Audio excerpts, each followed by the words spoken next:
Good morning students. आज हम macro economics class 12 का लेसन 12 बैलेंस ऑफ पेमेंट का लास्ट पार्ट की स्टडी करेंगे। अब इससे पहले हम पढ़ चुके हैं बैलेंस ऑफ पेमेंट क्या है। बैलेंस ऑफ पेमेंट के अलावा हमने इसके दो कंपोनेंट्स की स्टडी की, करंट अकाउंट और कैपिटल अकाउंट। तो जो आज का हमारा टॉपिक है वो क्या है, ऑफिशियल रिजर्व अकाउंट। क्या होते हैं official reserve account? Official reserve account जो है कैपिटल अकाउंट का ही एक पार्ट है। सिंपल वर्ड्स में ऑफिशियल रिजर्व अकाउंट क्या है? अगर ओवरऑल बैलेंस हमारे पॉजिटिव है तो ऑफिशियल रिजर्व अकाउंट क्या होगा, इंक्रीज कर रहा होगा। अगर हमारा ओवरऑल बैलेंस जो है, ये देखो ओवरऑल बैलेंस हमारा जो है अगर पॉजिटिव है तो हमारे जो ऑफिशियल रिजर्व अकाउंट है वो इंक्रीज कर रहे होंगे। अगर हमारा ओवरऑल बैलेंस नेगेटिव है तो जो हमारे ऑफिशियल रिजर्व अकाउंट है वो डिक्रीज कर रहे होंगे, मतलब कम हो रहे होंगे। और ऑफिशियल रिजर्व अकाउंट क्या है, ये वो फॉरेन एक्सचेंज है जो आरबीआई के द्वारा कंट्रोल की जाती है। मतलब क्या है, एक कंट्री में, इकोनॉमी में कितना फॉरेन एक्सचेंज का फ्लो होना चाहिए, इसके बारे में कौन फैसले लेता है, आरबीआई। तो जो ऑफिशियल रिजर्व अकाउंट है, the overall balance is finally reflected in the official reserve account by of the RBI. जैसा कि मैंने आपको बताया ये कैसे रिफ्लेक्ट होता है, ओवरऑल बैलेंस से। अगर ओवरऑल बैलेंस मैंने आपको कहा पॉजिटिव है तो जो ऑफिशियल रिजर्व अकाउंट है इंक्रीज कर रहा है। अगर ओवरऑल बैलेंस नेगेटिव है तो जो ऑफिशियल रिजर्व अकाउंट है वो डिक्रीज कर रहा है। ठीक है, अब हम इसमें स्टडी करते हैं कुछ आइटम्स की और यूएस मिलियन डॉलर में। आइटम्स क्या है, export import, trade balance, invisible, current account balance, capital account balance, error and omission, overall balance and official reserves. ये इसके आइटम्स हैं, इनकी हमें वैल्यूज दे रखी है। एक्सपोर्ट जो हमने पहले स्टडी किया था 280 138 और इम्पोर्ट्स कितने 390 580। एक्सपोर्ट माइनस इम्पोर्ट करके हमारा क्या आ जाता है, ट्रेड बैलेंस। उसके बाद हमें इनविजिबल आइटम दी हुई है 97 147 और उसके बाद हमें बताया गया करंट अकाउंट बैलेंस हमने कितना निकाला था 15,296 नेगेटिव था। जो कैपिटल अकाउंट हमारा क्या आया था, अभी हमने सॉल्व आउट किया था 36,482। एरर और ओमिशन हमने क्या लिया था 364। तो हमारा जो ओवरऑल बैलेंस निकला था वो क्या निकला था 21,550। अगर अभी ओवरऑल बैलेंस क्या है, पॉजिटिव होगा तो क्या होगा, हमारे ऑफिशियल रिजर्व अकाउंट इंक्रीज करेंगे। अगर ये नेगेटिव है तो हमारे ऑफिशियल रिजर्व अकाउंट क्या करेंगे, डिक्रीज करेंगे। तो जो इसके बाद हमारा टॉपिक बनता है, अगर मान लो current account balance, capital account balance दोनों इक्वल टू जीरो हो जाए, जीरो हो जाए तो वो कौन सी सिचुएशन होगी, उस सिचुएशन में बीओपी इक्विलिब्रियम में होगा। ओवरऑल बैलेंस जो अगर करंट अकाउंट बैलेंस और कैपिटल अकाउंट बैलेंस दोनों को प्लस करके और एरर और ओमिशन को मिला के, ये तीनों चीजें मिला के ये जीरो हो जाए तो ये कौन सी सिचुएशन होगी, ये सिचुएशन होगी हमारे लिए इक्विलिब्रियम की। अगर करंट अकाउंट सरप्लस हो जाए प्लस कैपिटल अकाउंट भी सरप्लस हो जाए तो वो क्या सिचुएशन बनेगी, हमारी बीओपी सरप्लस की।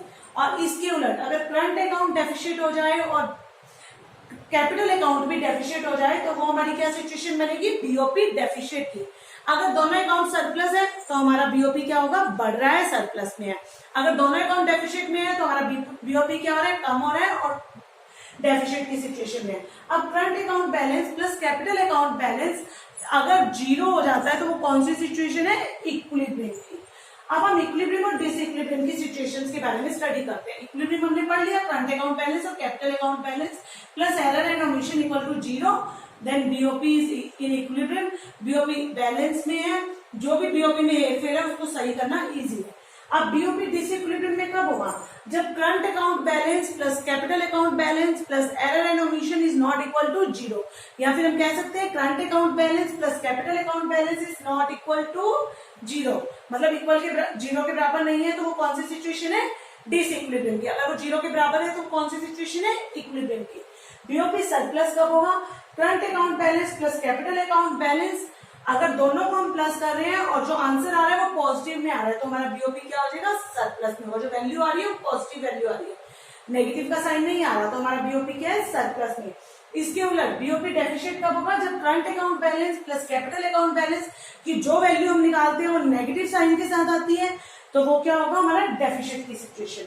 ऑटोनोमियस and accommodating items of BOP. Autonomous items कौन सी है और एकोमोडेटिंग आइटम्स कौन सी है? ऑटोनॉमियस आइटम्स वो हैं जिन आइटम्स के थ्रू बीओपी में, मतलब जिन आइटम्स को हम बीओपी में प्रॉफिट के लिए यूज करते हैं, ठीक है, जिन आइटम्स को हम बीओपी में किस लिए यूज करते हैं, वो ट्रांजैक्शन जिनसे बीओपी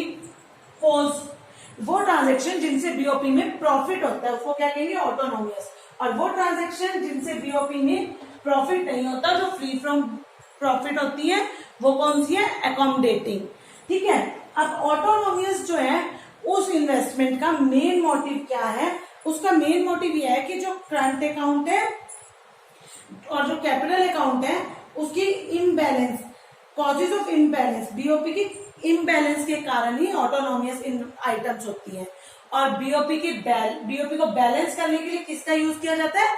एकोमोडेटिंग आइटम्स का। ऑटोनॉमियस आइटम्स जो होती हैं movements of goods across country, इसमें मतलब गुड्स का एक्सपोर्ट और इंपोर्ट आता है ऑटोनॉमियस में, और एकोमोडेटिंग में क्या आता है? Official reserve.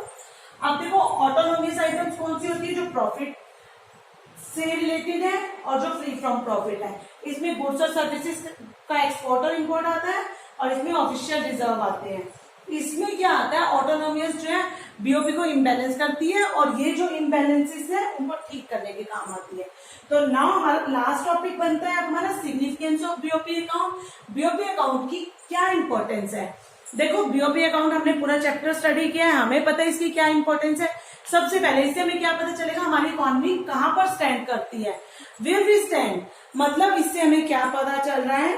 Financial status of the domestic economy. हमें पता चल रहा है जो हमारी डोमेस्टिक इकोनॉमी है उसका स्टेटस क्या है। क्या हमारी इकोनॉमी मतलब प्रॉफिट की सिचुएशन में है या लॉस की सिचुएशन में है। सेकेंड, इससे हमें पता चलता है कंट्री कितना एक्सपोर्ट कर रही है, कितना इंपोर्ट कर रही है, उसका ट्रेड बैलेंस कैसा है। पॉजिटिव है तो इंक्रीज हो रहा है उसका बीओपी, और इक्विलिब्रियम में अगर नेगेटिव है तो डिक्रीज हो रहा है। थर्ड, इससे हमें ये भी पता चलता है कि हमारी जो मार्केट की पोटेंशियल है, मार्केट की कितनी कैपेसिटी है, मतलब वो कितना बाहर की कंट्रीज को भेज सकती है और कितना उसको अपने लिए चाहिए। और इसके अलावा ये मॉनेटरी और फिजिकल पॉलिसीज में जो इम्बैलेंस आते हैं, जो कमियां आती हैं, उनको रिमूव करने के काम भी आता है। तो स्टूडेंट्स आज हमने स्टडी किया ऑफिशियल रिजर्व अकाउंट क्या है, और इक्विलिब्रियम और डिसइक्विलिब्रियम की situations, autonomous and accommodating items of BOP, और उसके बाद हमने स्टडी किया इंपॉर्टेंस ऑफ बीओपी। तो स्टूडेंट्स आज हमारा ये चैप्टर कंप्लीट हो गया और आप लोगों को समझ भी आ गया होगा। Thank you and have a nice day.